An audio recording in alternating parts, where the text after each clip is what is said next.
wanaume wengi wanapoteza nguvu za kiume kwa sababu ya matatizo ya kisaikolojia, ulaji mbovu wa vyakula na hali ya kukosa usingizi wa kutosha mara kwa mara. Sasa mambo rahisi ambayo unaweza ukaendelea kuyafanya kila siku ili kuendelea kuhakikisha nguvu zako za kiume zinakuwepo. Jambo la kwanza ni kuhakikisha unakula vyakula bora ambavyo vinasaidia kuongeza nguvu mwilini. Na hapa kuna matunda, mboga za majani pamoja na kutafuna karanga mbichi mara kwa mara. Jambo la pili ni kupata muda mzuri wa kulala.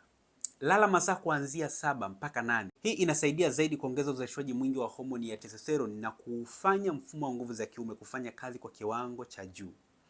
Jambo la tatu ni kuhakikisha angalau kila siku unafanya mazoezi ya Kegel kwa dakika 30. Hii itasaidia kuendelea kuboresha mfumo wako wa nguvu za kiume kila siku. Sasa ikiwa kama utafanya haya mambo kwa mwendelezo lakini bado hali yako ikaendelea kuwa mbaya, yani haibadiliki, basi unaweza ukachukua namba kwenye bio, utanitafuta popote pale ulipo, uwe ndani au nje ya Tanzania, nami nitakupatia msaada wa kitaalamu na utarudi katika hali yako ya kawaida bila kujali ukubwa wa tatizo ambalo linakutokea sasa.